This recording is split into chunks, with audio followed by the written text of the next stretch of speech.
But he would always say that, the people that got tattoos from his generation were sailors and promiscuous women. Yeah. So it's just not something you do. It's not professional. You don't want to do it. And I just thought it was so antiquated of me to think that way. Mm-hmm.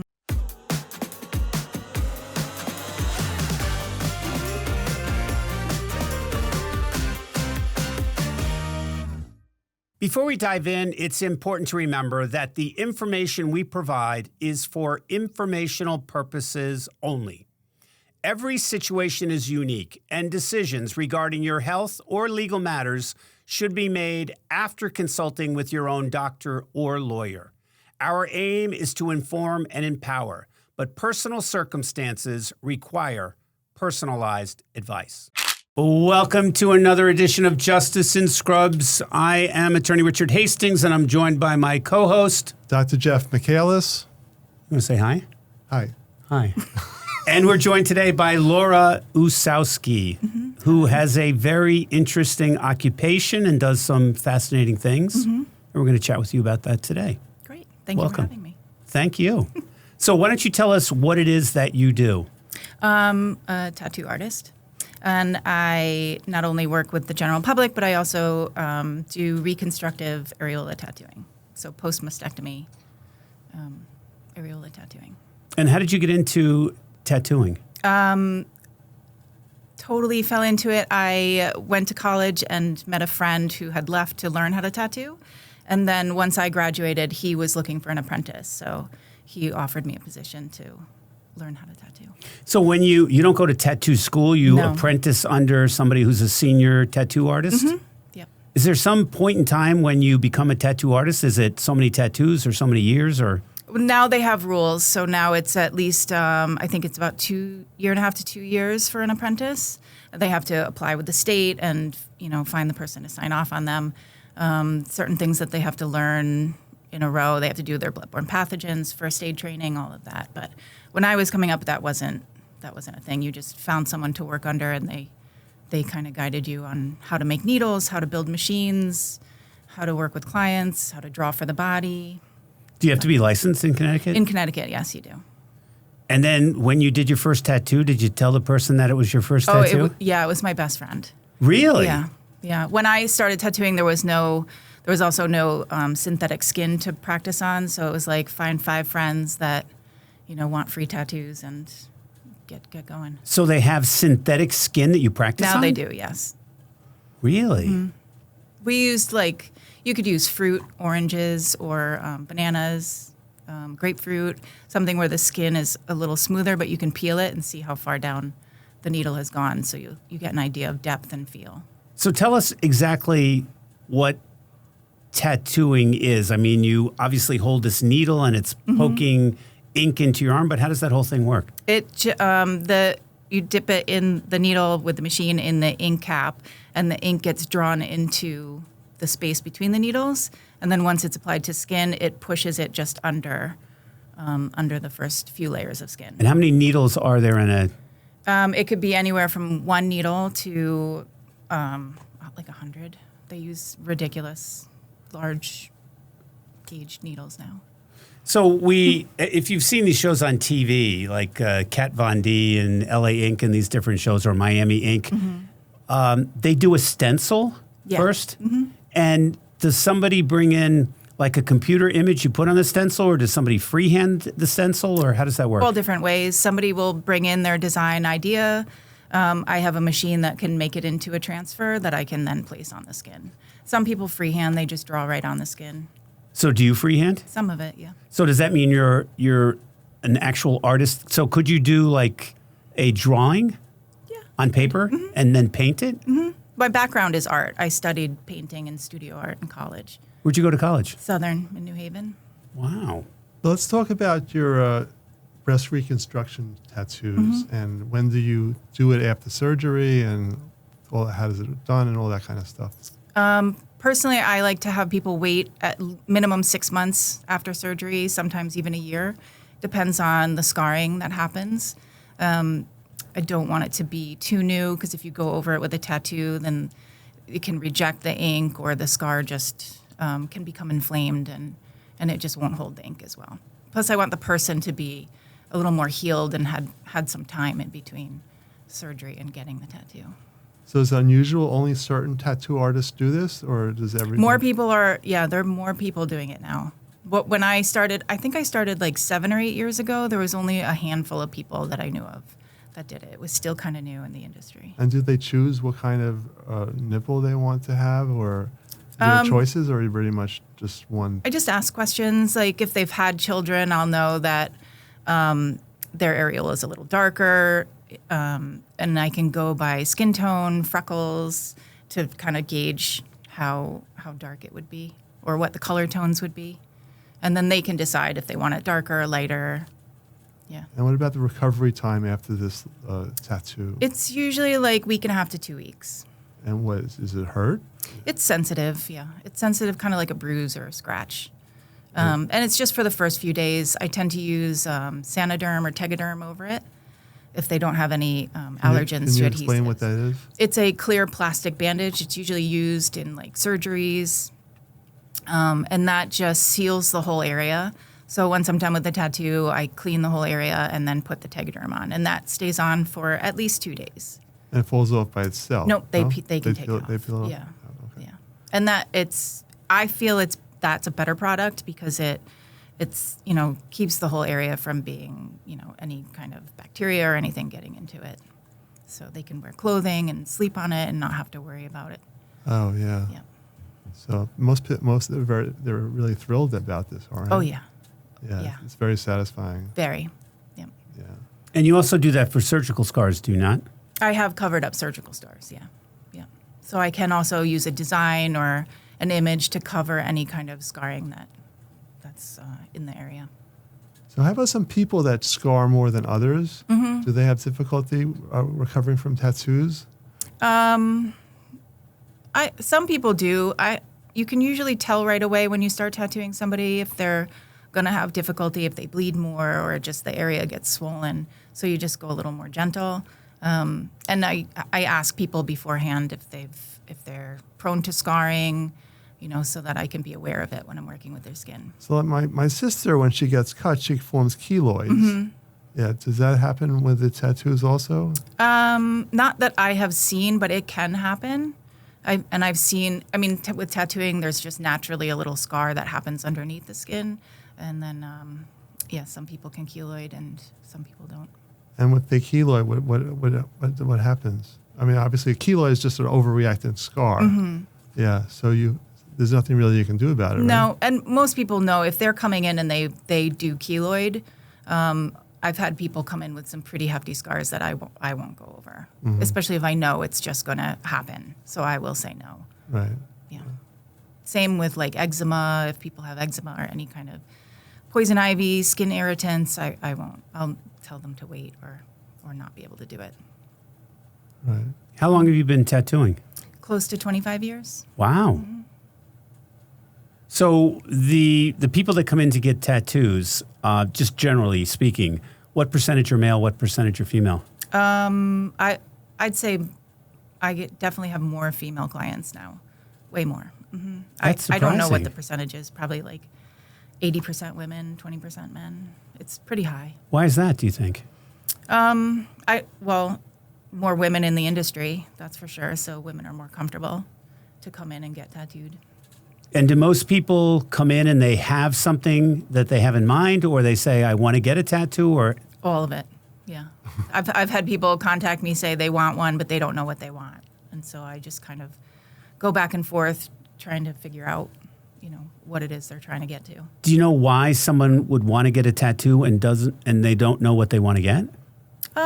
Yeah, there's all kinds of reasons. I'm sure there's something happening in their lives that just makes them feel like they need something of permanence. So a tattoo is usually that direction they can head in. Or some people have a very hard time connecting with their body, so a tattoo can also be used as a way to reconnect to your system. So you have to pay attention to it while it's healing. You're feeling it through the whole process, all different things. And I was telling you that I have a brother. I have 4 brothers, but one of my brothers turned 40 and never had a tattoo. Mm-hmm. And now he has tattoos on both arms, both legs, his chest, his back. And he said to me that it's almost addictive. Can you explain what that's all about? I think it can be addictive in the sense that it's freeing, because once you get past the fear of getting a tattoo, then you realize it's really not that bad, and then everything you see becomes an idea for a tattoo, and you just want more. And then there's also like the physical chemicals that are released when you get a tattoo, that you the adrenaline rush that you get addicted to. Do you know any tattoo artists that do not have tattoos? Personally, no, I don't know any, but I've heard of a few, which it's interesting. That is interesting. Because to be a tattooer, you have to tattoo yourself. I mean, that's kind of the old school mentality, so that you know what it feels like. You can tell how deep the needle goes into the skin. You can know from a firsthand experience how to heal it, what your own experiences are and troubles with it. So it's kind of important to get tattooed. How many tattoos do you have? A bunch. Do you have plans for more? Oh, yeah. Do you go to the same person? No, I go to different people. Yeah. Different artists that I know personally, or it's people that I've seen online that I admire their work, and I'll reach out to them and hopefully get. So if you have a colored tattoo, does the color dissipate over time? It can, yeah, it can. And then, so do people come back and do two touch-up. re-tattoos or whatever you call them? A touch-up, yeah. Because over time, your skin loses elasticity, so the lines can tend to spread. Also, your sun exposure has a lot to do with it. The sun will bleach out, just like a T-shirt in the sun. It'll bleach your tattoos as well. And then just your own physical well-being, how well you take care of yourself. Are you hydrated? Do you take care of your skin? Do you take your vitamins? All of that plays into it. You know what's interesting? You would know this, that the largest organ in your body is the skin. Which most people wouldn't guess. Well, they don't consider it an organ. Right. But it's an active organ. Yep. Absolutely. Yeah. Do you do any reversals? What do you mean? Like if people don't like their tattoo and they want to, do you get rid of it? Oh, like laser removal? Yeah. No, I don't do that. I'll cover it with a different design, but I don't do laser removal. Does laser removal work? Yes. Depends on the, how much, I don't know what the word is I'm looking for, like professionalism, like where they learned how to use the machine, the kind of equipment that they use, what kind of ink was used in the tattoo, and then different colors take more or less time to be removed. Is there any new technology? Like they don't use lasers to make tattoos, do they? Or any kind of other thing? It's coming. Really? Yeah. Does anybody do that yet? Or? No, not that I know of, no. But it's coming. It's coming, yeah. I watch a lot of science-y, AI research stuff, so I've seen videos of things. But we'll like what? They're just like machine that has the pattern already, laced into it, and then it will just has a whole bunch of needles and will just put the needles. Machine. It's not using laser. Some I've seen that were laser. I don't know if it's real or not. So, yeah. But it makes sense though with the needles. Yeah. Mm-hmm. Yeah. Wow. Yeah. So let's talk about the stigma of tattooing. And we were talking earlier about the fact that you had a conversation with your parents about the fact that you were going to be a tattoo artist. Yeah. And they weren't like, oh my God, we've always wished and hoped to have a child that's a tattoo artist. Oh, Lord.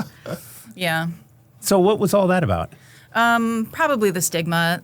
My father's friends were all like, fishermen and blue collar workers. They all had tattoos. So in his mind, that's his portrayal of people that are tattooed. I started tattooing in the mid-90s, so it wasn't on TV. It wasn't really there wasn't magazines with it, so you just didn't see it as much. But once I started tattooing, I realized way more people had them than you really knew. How old were you when you had your first tattoo? 27. And what did your parents say about that?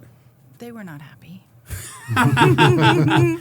They were not happy. I'll tell you this great story. So I probably shouldn't tell the story, but I will. So I told my kids growing up, you're out of the will if you get a tattoo. I'm not a big tattoo fan. So My two daughters lived in New York City together, and I went in to ask my second daughter if she wanted something from, the delicatessen. And when I went in, I noticed there was a tattoo on her ankle.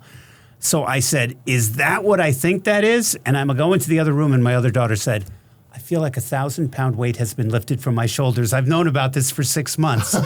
And, after I went through that, I thought to myself, why do I care if somebody gets a tattoo? And I think it was from my father saying that, my father was in his 90s, but he would always say that, the people that got tattoos from his generation were sailors and promiscuous women. Yeah. So it's just not something you do. It's not professional. You don't want to do it. And I just thought it was so antiquated of me to think that way. Mm-hmm. Yeah, it's interesting. But she only, to the best of my knowledge, only got one tattoo. And I think that's quite unusual that somebody gets one tattoo. Yeah, it is unusual. But some people that they just have that goal in mind and that's it. Once they get one, that's it. They're good. Wow. Yeah. So what about 16-year-olds, 17-year-olds? Personally, I have them wait till they're 18. Yeah. Even when their parent comes in? Mm-hmm. Even with parental consent. Well, it's also their skin grows a lot, right? Yeah. They're going to hit a growth spurt between 16 and 18. Their body's going to change. If you lay a stencil or design on the body, and it may look centered, as they grow and form, it'll shift off also, so it won't be on center. Plus, there's the maturity level. I know there are some 16-year-olds that are definitely way ahead of their age, and then there are some that are definitely not. Yeah. So it does depend on the person, but personally, I just say, just wait. If you want to talk about the design, you want to work on it until you're 18, that's fine by me. Are there any tattoo artists that do children? Mm-hmm. There are. Mm-hmm. Yeah, in Connecticut, you can. You need parental consent. They need the birth certificate. They need to fill out a form giving consent. Then they need to get it notarized.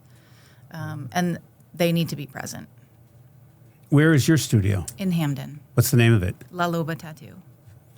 And do you do piercings as well? I do. I will have a piercer there, yes. And is that a medical person? No, not for piercing. State law they don't require anything yet for piercing. It's coming, but not yet. And there's no anesthesia involved with piercing. It's just... No. They'll pull ice on it or something? No. No. It's just breathing and talking to the person and preparing. Well, some people get so nervous they hold their breath also with tattooing. You want to be calm and you want to keep breathing because you're more likely to pass out if you hold your breath. So my older daughter, years ago, I think she was 17, wanted to get a piercing of her belly button. Mm-hmm. So we used to take jujitsu, and next to the jujitsu dojo was a tattoo place.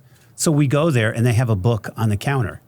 So with pictures. So I start flipping through the book of different types of piercings. Mm-hmm.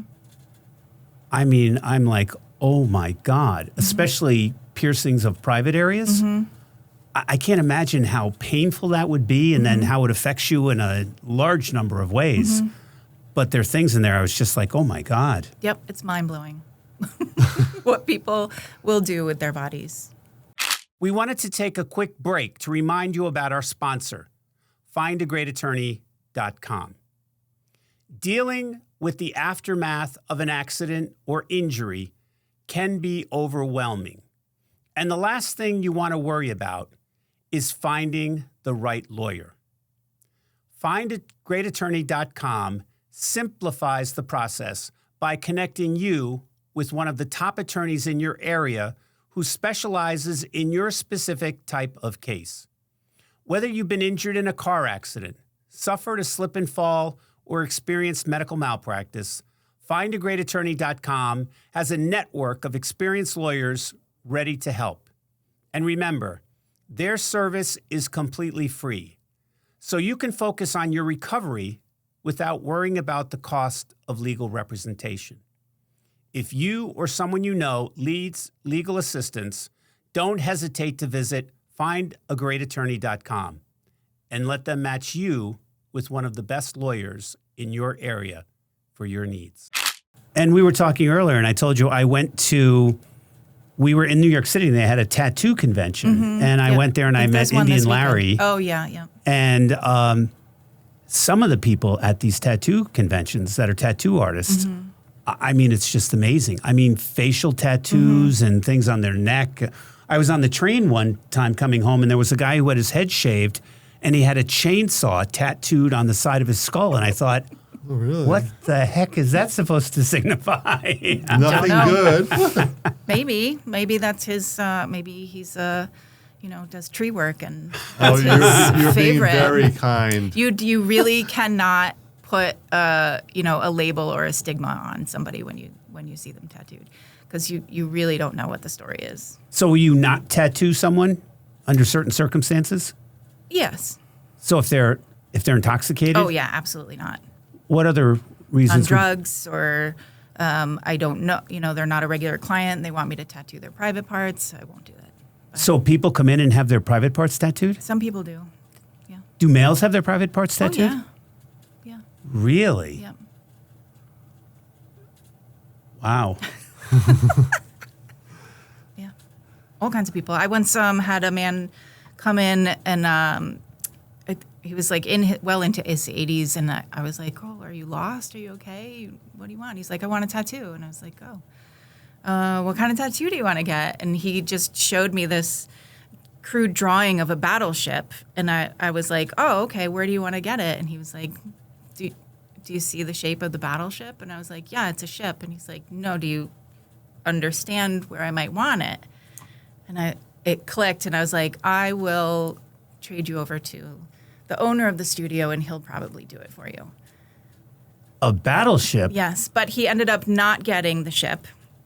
He ended up getting the medical symbol, the Medici medical symbol, because he was a doctor for so many years at Yale. Was it Jeff? He had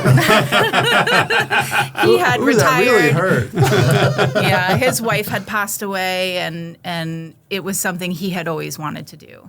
So he felt like he could finally do the things he wanted to do. He was, a free person. Do you have any other stories like that you want to tell us about, like people being really excited about their tattoos, or maybe change them emotionally, or allow them to express themselves a little differently? Yeah, definitely a lot. I do all kinds of tattooing. So I definitely get a lot of people that are grieving loss of a child or, family member, spouse. And so it can be a portrait or just, working together to come up with an image that represents them. A lot. So my all different cousin stuff. lost his son, and he has a tattoo of his son on his arm, which is beautiful, and it looks just like his son. I think my fear would be is if you have somebody tattoo, the image, and it doesn't look anything. I know. Do your research. Do the research. Just like you research a doctor or a lawyer, do your research on a tattoo artist. Look at their portfolio. Go in and talk to them. Just make Because sure they you had do that it. tattoo show on television where they would have contests, and some of the tattoos were like, oh my God.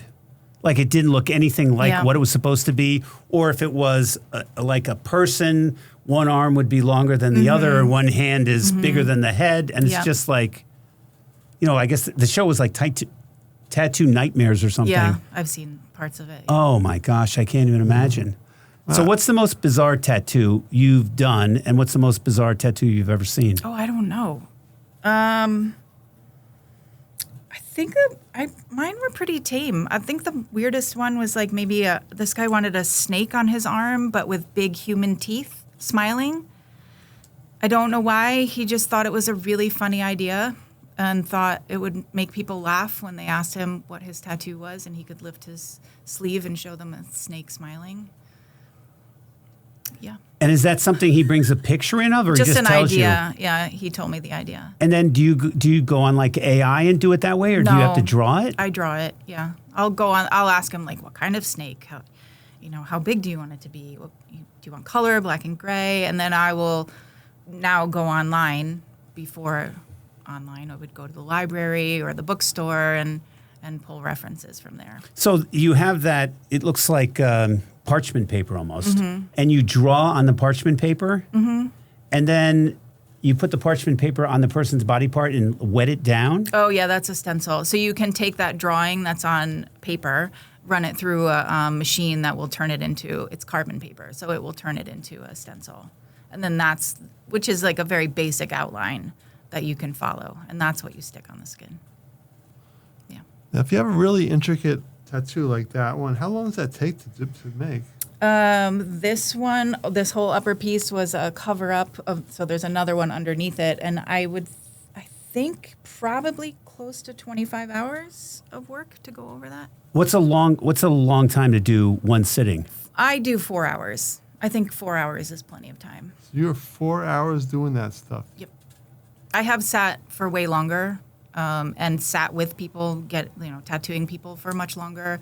But I think once you get to a certain point, it is a trauma to your skin, so your body's naturally going to fill it with fluid, and then it just becomes more difficult to work with. So usually I cap it at 4 hours. And by then their energy level goes down, and they start to become more in pain. And it must be exhausting for you as well. It is. It's a lot of hyper focus on not just what you're tattooing, but also physically touching the person, paying attention to their skin, temperature, make sure that they're not going to pass out, engaging them in conversation, checking in.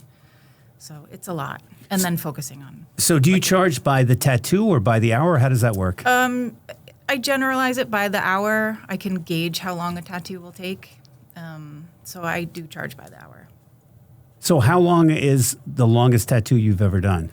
In one sitting, I think it was 9 hours. How about complete? Like whatever the tattoo was, if you had to break it up into bits. That was it. Oh, 9 hours. Yeah, 9 hours straight through. We had one day. Wow. Yeah. How big? Pretty big piece. Well, we had 2 days, actually. So she did 4 hours the day before, and then the second day we did 9 hours. Have you ever done a whole back? Mm-hmm. Yep. Back, both arms, chest. Yeah. And he came in just wanting just a koi fish on his arm, and we did the outline. And he called me the next day, and he was like, okay, I want both arms, my chest, and my back completely done. And I was like, okay, you've got the next couple of years booked. What's the significance of a koi fish? Because I see a lot of people have them. I think it's like virility, fertility, depends on which way they swim up or down, also has meaning. Really? Mm-hmm. What are some other very popular tattoos? Let's see, like different flowers. People are getting like bouquets, birth flowers, quotes from different people or the Bible or, yeah, all kinds of stuff. Dragons, many, many things. They're like Japanese writing and Chinese writing and things like that? Kanji, yeah. Those are that people don't get them as much anymore. Really? Yeah, they were very, very popular in the 90s and early 2000s. And then I think the woman was from Cambodia. She was probably the oldest tattoo artist. Mm-hmm. And she would take these very rudimentary needles and then take like a wood mallet and just bang them in. Tapping, yeah. And a lot of them were these like Polynesian looking type things. Mm-hmm. Yep. Or they're like, I've seen them where they're symbols that represent different prayers. So there's, they infuse you with good luck or open heart, all kinds of things. Have you had anyone pass out while you're doing it? Oh, yeah. Mm-hmm. Yeah. You just take care of them. You can tell when it's going to happen. Like I said, you're paying attention to their skin, the temperature, if they start to get clammy or cold. They ask for water. You can tell they're probably going to pass out. So you just give them a little sugar, like lollipops, honey, and water, and just give them a few minutes. That usually helps.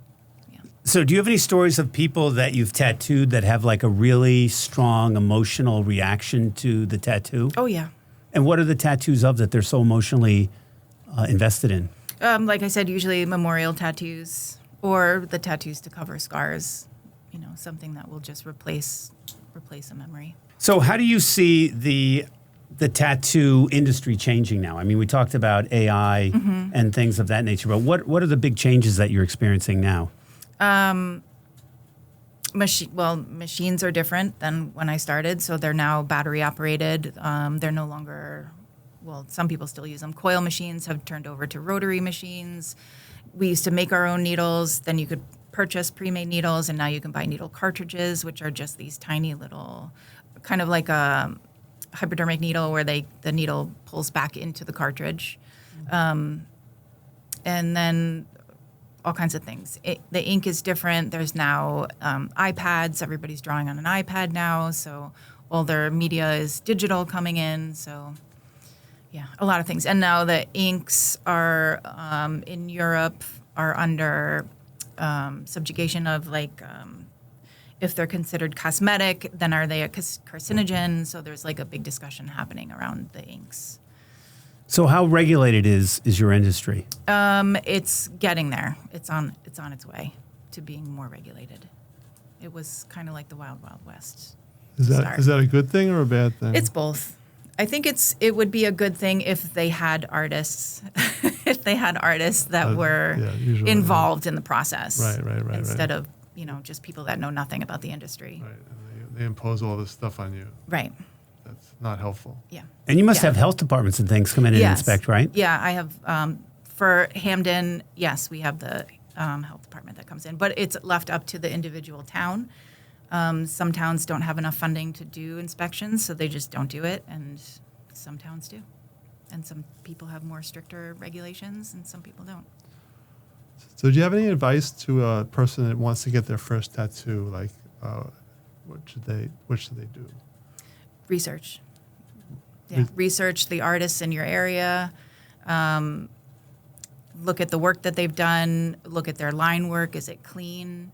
Look at their coloring. Is it smooth and saturated? And if there's a specific style you have in mind for what you want, if you just want fine line or full bold color, seek out the artists that specifically work in that. Now, so you would check their websites or websites? Yeah. Asking around, asking other artists. Most artists that I know, they will guide somebody. If it's something that I just don't do, I will help them do the research to find another artist. So do you have an area of specialization or expertise? I do more like I can do fine line, and I do a lot of bold color. So, but if portraits, color portraits are not my thing. So I'll help them find the right artist that does that. Yeah, they must be incredibly difficult to do. Very difficult. Yep. And how do you keep?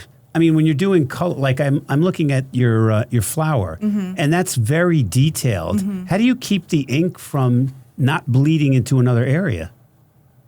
Well, on the surface it does, but you can just wipe it away when you're working. We use coconut oil or petroleum-based jellies that kind of coat the skin so it keeps it from staining anywhere else. But you're pretty so when the needle goes in, needle goes in, that's the only place it goes, right where you penetrate the skin? Pretty much, yeah. Oh, and you can't. It's hard to see because there's usually a pool of ink on the skin. So you just over time it's kind of instinct where the end of your needle is and how it hits the skin. And yeah. You're very happy with your profession? Yes, I love it. You love it? Yes. So you're sort of basically an artist doing something a little different, right? Yep. Yeah. So you're really an artist first? Artist first, yeah. Is that what most tattoo artists are? Yes, yeah. Really? Nowadays, yeah. Yeah, when I started in the industry, it was just the turnover where people like myself were coming out of art school looking to get into tattooing, and that kind of transformed the trade into like a more personalized and custom designs rather than just like pre-drawn stuff that you can pick off the wall. Yeah, or was Marine Corps, right? Yep, a lot of Marine tattoos. Right. I've done those, yeah. Yeah. So my father had a friend, and he was in Okinawa, Japan. And he was drunk, and he decided to get a tattoo one night of his girlfriend, for his girlfriend, Nancy. He married a woman, her name was Janice. Okay. But he gets this tattoo in Japan, and it says Nany. The guy misspells Nancy. And the guy's got a great job, and he's got this goofy tattoo on his arm. And people say, what is that? He goes, I was drunk in Japan. It's supposed to say Nancy. And his wife's like, yeah, his girlfriend's name. Nice. Maybe it's better it was misspelled. Yeah. So when one of my brothers was in college, a bunch of them were out drinking. And I can't believe that this happened. They go out drunk to a tattoo parlor, and they end up getting tattoos. like, who the hell's going to tattoo somebody when they're drunk? It's like, what do you want? I think I'll get that. Yeah. And the person just tattoos it on them. Mm-hmm. Well, you have bills to pay. So that's an interesting question. So I was telling you, my one brother has tattoos on both arms, both legs, his chest, and his back. And we're always, the other family members are talking about this. How much do you think that cost? A lot. More than 20,000? Oh, yeah. Really? More than Yeah. 30,000? Yeah. Well, it depends on also who he's going to. But, yeah, it's a lot. I mean, if you think a sleeve is about 40 hours generally, just for, shoulder to wrist. If it's full color, it's probably close to 40 hours, maybe more. And some people are now 200 an hour. I mean, and when you talk about doing your research, I mean, I would imagine that's the last thing you do on price. Mm-hmm. You don't go to somebody because they're doing it for $50 an hour. I mean, that's really, you get what you pay for. Yes, you do. Yeah. How much is somebody who's really expensive? I think the most I've seen was like $350, $400 an hour. And there's an interesting psychology to people that charge a lot of money. Yes. I know somebody that did divorce work years ago, and this is years ago, and this person charged $800 an hour. Mm-hmm. So people immediately assume if you're like 3 times what everybody else is charging, you must be good. Yeah. Whether you're good or not doesn't matter. But I mean, with your work, you can see it and say, not so good, or that's really good. Yeah. So there's, I think, still a stigma as it relates to tattooing. Mm-hmm. And I wonder, what is that stigma all about? It could be multiple things. It could be leftovers from parents, other generations coming down. It could just be, worried you're not going to get a job, or, just how we ignorantly look at people and just judge them. Because I think, nowadays you'll see do you know any medical doctors that have tattoos? No, but she does. I do. And then, I mean, I know a bunch of attorneys that have tattoos. Mhm. And I think it's now becoming kind of the in thing to do, or the it thing to do. Yeah. That you get a tattoo. And I have friends of mine that have, I mean, the most bizarre tattoo that I've seen on a lawyer, he has a tattoo on his hand, which to me is like, it's almost distracting. Yeah. When the first time you see it, you're like, did he bang his hand or something? And then you see the tattoo on his Does hand. it say pay me on his hand? Per hour. Yes. Or then you see the other people that tattoo like words on their Knuckles. on their fingers or their knuckles. Mm-hmm.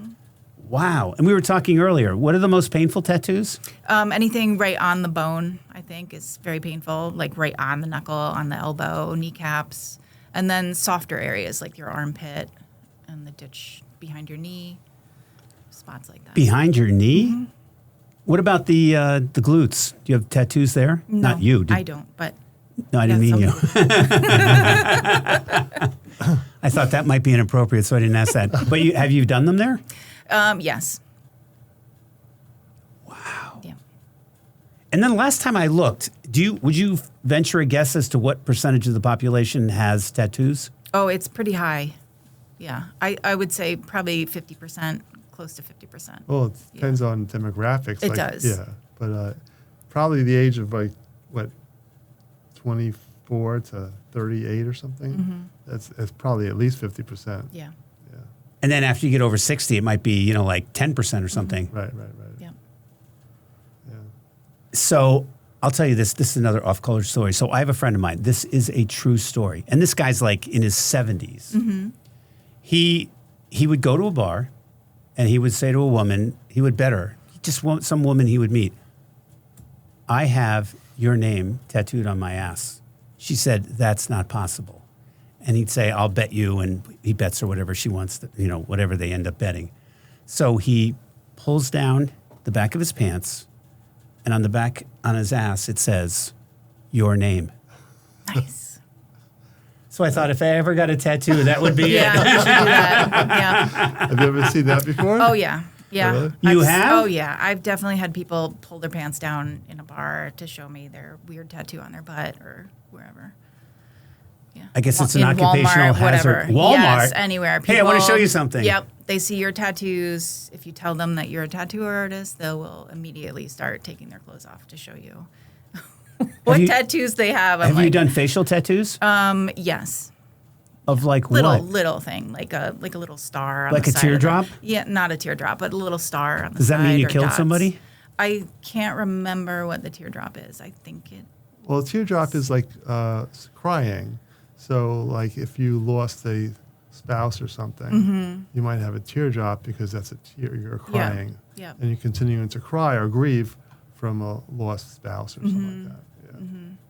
So years ago, there were these two kids that like shotgunned their parents to death. And one of the kids had tattooed on his forehead the word berserker.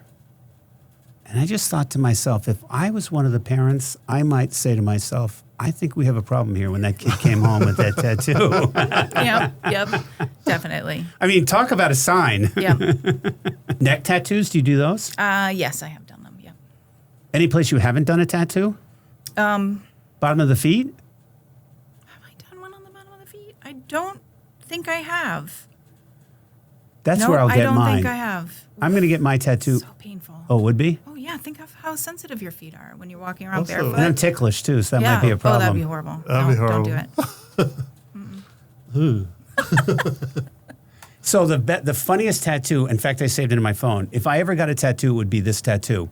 So do you know that, what's the one, Where's Waldo? You know, where you see that huge picture and then there's this Waldo character? I saw somebody with a tattoo. It was the crack of their ass and hands were on either yes. side and Waldo's head was popping up. Yeah. And I thought, that is so clever.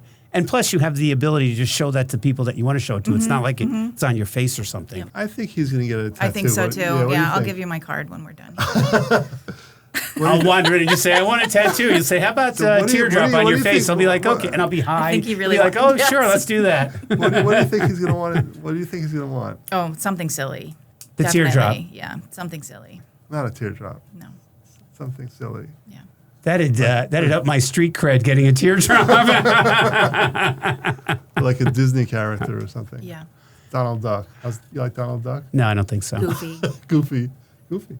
So, and then the other thing is, I'm told that Jewish people are not supposed to get tattoos.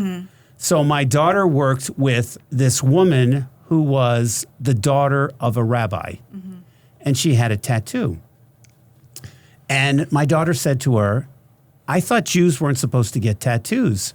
And she said, well, I had a bad relationship at one point in time with my father, so I went out just to spite him and got a tattoo. And she said, now I'm going to be buried in a horse cemetery. It's the best place to be. That's very good. So what else can you tell us about unusual or strange or interesting things about tattooing? I don't know. I think it just depends on the person, really. Each person brings in their own story and their own experience, and that's usually pretty interesting. What's the worst tattoo you've ever seen? Probably names misspelled and some really badly done tattoos. Yeah. And when someone comes into your studio to have a tattoo done and you see something that's horrific, do you say something about that? No. Well, if they are like, I need to cover this, then I'll work with them on that. But I won't say somebody's tattoo is terrible because they might love it and think it's the greatest thing in the world. And my opinion doesn't matter for that. So then what advice are you going to give me before I get my first tattoo? Do your research. I think he did it already. I did. Are you really good? Yes. Okay. Okay. So I'll get make a bet. the bottom of my foot and we'll do something wacky. I think within about 4 or 5 months. Yeah. By the end of the year, he'll have a He'll be tattoo. there. He'll be there. Yeah. Yeah. Are you around on Friday? Yes, actually. And it's Hamden, right? Hamden. On the way to Clinton, I could stop in Hamden. Oh, yeah. Right. Okay. He usually goes on Wednesdays, though. How are you doing? I'll tell you the Wednesdays? real reason I have not gotten a tattoo so far because I have an addictive personality. So I'd be that guy. You'd be like, no, I told you below the chin. Well, we're not going above the chin. What's wrong with that, though? I think for my occupation, it might be a little bit of Yeah, I a think drawback. Yeah. A little distracting, maybe. I don't know. Plus, my kids would be like, As long as you keep it within the collar line and the, watch line. All right, we'll have to come up with some designs. I have a good one for you. How about a little ambulance on your arm? Oh, clever. I thought that was pretty funny. Yeah, that was funny. Laura, thank you very much for joining us here and piquing my interest in getting a tattoo. Okay. Thank you. Thank you.